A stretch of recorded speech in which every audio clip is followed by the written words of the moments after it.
porque o Tony vai trazer agora informações sobre o inquérito que apura a morte de um casal em um acidente de trânsito em Teresina. Tony, parece que esse inquérito tem algumas revelações que não se esperava, né? Exatamente, meu querido. Boa tarde a você, boa tarde para todo mundo que nos acompanha. O inquérito foi finalizado e o acusado, o condutor, caso identificado como João Henrique, ele foi indiciado, Douglas.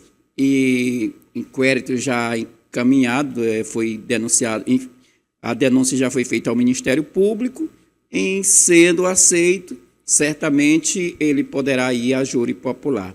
Temos detalhes em uma reportagem que a gente acompanha agora, Douglas. A Polícia Civil do Piauí indiciou João Henrique Bonfim no inquérito que apura o acidente de trânsito provocado pelo mesmo entre o carro que dirigia e uma motocicleta que estava um casal. A mulher morreu no local do acidente e o esposo saiu gravemente ferido, mas não resistiu e terminou morrendo no hospital. A gente conseguiu robustas provas, eu diria, sobre a conduta do indiciado. Nós ouvimos 4 testemunhas que viram o acidente dos 4 ângulos diferentes no cruzamento lá da Nossa Senhora de Fátima com a Jockey Club. Todos eles afirmaram e ficaram impactados com o acidente, afirmando o excesso de velocidade e o tamanho da violência do acidente. Criou um grande estrondo lá no local, com faíscas saindo dos fios de energia elétrica do local, poste sendo quebrado, as vítimas sendo arremessadas longe, né? E a gente conseguiu também vídeos de 4 fontes diferentes. Fora isso, a Superintendência de Trânsito também trouxe uma fotografia do veículo do indiciado antes do acidente, cruzando com a Avenida Dom Severino, onde mostra que o veículo está sem placas. O inquérito, finalizado e encaminhado ao Ministério Público pelo delegado Carlos César, da Delegacia de Repressão a Acidentes de Trânsito, DRTI, se aceito pela promotoria, o acusado poderá ser levado a júri popular. Quando a gente tipifica o caso como dolo eventual, estou falando do homicídio do Código Penal Brasileiro, artigo 121. Então, esses casos são julgados perante o Tribunal de Júri Popular. Se o Ministério Público entender da forma como a gente entendeu no relatório que está presente o dolo, ele vai ser denunciado perante o Tribunal do Júri e com as provas que nós escolhemos, eu acredito seriamente numa condenação futura por duplo homicídio. O histórico de envolvimento em ocorrências registradas no fichário policial poderá levar João a uma pena máxima ou superior à permitida no Código Penal Brasileiro. Ele tem boletins de ocorrência contra ele tem situações criminais de outro acidente de trânsito que ele provocou e levou à lesão de pessoas, né? Ele tem uma situação que não é de trânsito e que também levou a algum indiciamento e esse processo tramita na Justiça. Tudo isso forma um conjunto que a Justiça denomina como maus antecedentes. Sobre vídeos que circularam em redes sociais com possíveis marcações de rachas na estrada que liga Teresina a Altos e que estariam no aparelho celular do acusado, o delegado disse ter conhecimento, mas sem provas suficientes para anexar ao bojo do processo. Eu tive acesso a isso, mas infelizmente apenas por redes sociais. Então a delegacia não chegou a uma fonte concreta disso. E quando a gente não tem uma fonte concreta, a gente não tem como atestar a veracidade do material. A gente está falando de coisas escritas. Então, escritos que rodam na internet ou em redes sociais podem ser manipulados, podem ser fake news. A polícia não utiliza isso muito como prova. A colisão aconteceu no início deste mês, no cruzamento das avenidas Nossa Senhora de Fátima com Jockey Club, na zona leste de Teresina. O carro, pilotado por João Henrique Bonfim, estava em alta velocidade. Avançou o farol vermelho e provocou grave acidente. O mesmo segue preso, aguardando decisões da Justiça. Tá aí, Douglas, é um desfecho, o inquérito que foi muito bem conduzido aí pelo delegado Carlos César, que é o titular da Delegacia de Repressão aos Crimes de Acidente de Trânsito, né? E então ele foi bem enfático aí, porque com todas as provas e com o histórico que já tem, este condutor, o delegado acredita que a promotoria, aceitando a denúncia, ele será levado a júri popular e pode pegar a pena máxima, viu, Douglas? De 30 anos. Então, aguardar, porque a qualquer momento o Ministério Público deve se pronunciar sobre este inquérito que já foi enviado ao MP, Ministério Público do Piauí. Então, o delegado também afirmou que ele continua preso, foi pedido solicitado um habeas corpus pela defesa, porém negado. Ele continua preso e aguardando aí as decisões da Justiça. Douglas. É o tipo de situação, quando você observa, que não tem justificativa. Nada do que for dito, nada do que for argumentado vai conseguir justificar. Se der, coloca de novo as imagens aqui. Não, no telão não. Tela cheia. Pode deixar o GC, tela cheia. Olha essa imagem, você está vendo aí o local durante o dia, e depois você vai ver as imagens do acidente. Olha aí as imagens, olha aí. Ó, nada justifica, Tony. Nada, não tem nada que possa justificar. Então vamos lá. O raciocínio que se faz, e aí me perdoe, Tony, e o nosso telespectador e telespectadora, inclusive se o Tony souber, ele pode me informar, nos informar, senão eu vou consultar um advogado para ter essa ideia mais precisa. Porque sempre, em relação ao acidente de trânsito, girou uma polêmica se o caso era culposo ou doloso. Não é? Quer dizer, alguns diziam assim, mas ninguém sai de casa para matar ninguém. Não é? Ninguém sai de casa para matar ninguém. Foi a fatalidade. Douglas. Aí, sim, você diz o seguinte, ninguém sai de casa para matar ninguém. Aí quem defende o homicídio doloso diz, ninguém sai de casa para matar ninguém, mas vamos lá. Se a via estabelece como limite máximo de velocidade 60 km, você passa com 110, você assume o risco de ocorrer um acidente. Você assume o risco de ferir alguém, de mutilar alguém, ou, neste caso, de matar um casal.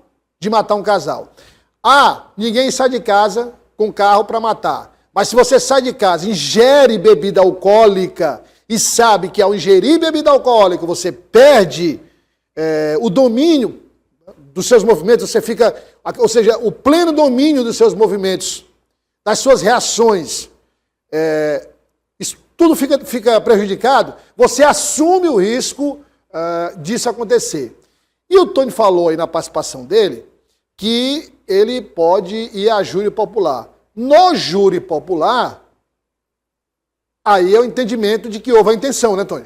Sim, o delegado foi enfático também nesse caso, porque no caso acidente de trânsito ocasional, ele pode ser considerado culposo. Já neste caso aí foi um crime de trânsito e ele foi indiciado como homicídios, foram 2 homicídios dolosos, com dolo eventual e inclusive já tipificado, viu, Douglas? Então, agora só resta a promotoria receber e aceitar esta denúncia, mas ele está indiciado como o caso ele foi indiciado como homicídio doloso, viu, Douglas? E aí tem um agravante também, Tony, e esse você está vendo na tela, que é o que causou o acidente, tem um agravante também da reincidência, né? Tanto a reincidência quanto os laudos que comprovaram que ele estava em estado de embriaguez. Há uma outra questão que o delegado também falou, foram a retirada das placas do veículo e ele ainda tentara escondê-las por baixo da camisa, mas populares evitaram. Mas isso após o acidente, Tony? Após o acidente, o delegado falou, inclusive, ele tentou esconder essas placas, elas já estavam retiradas. os vídeos mostram que ele tentou esconder essas placas e populares é quem tinham tomado-as das mãos dele e colocado-as no chão. Aí, isto também é um agravante, é mais um agravante para este caso, Douglas. E eu não sei como ele não foi linchado lá, né? Porque... Houve uma tentativa, um ensaio ainda, mas a chegada da polícia foi providencial para que isto não acontecesse, mas houve ainda um ensaio lá no momento. Agora, nesse caso, você tem... a gente levantou essa você está vendo as imagens aí, a gente levantou essa questão durante a notícia, o dia seguinte que aconteceu, é que você observa na trajetória do carro, após colidir com a motocicleta.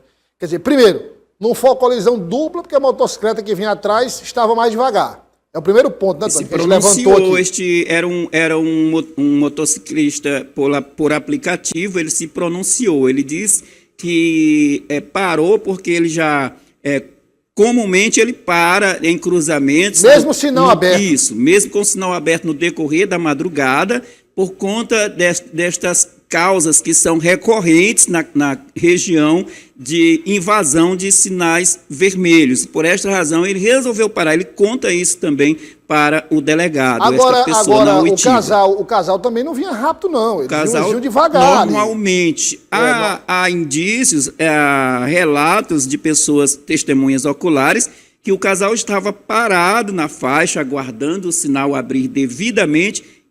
No momento em que o sinal apontou o verde, é que o casal saiu em marcha lenta, como a gente acompanha nas imagens. Ali, quando o sinal abre, quando fica verde para alguém, ele tá verde para, por exemplo, estava verde para ele.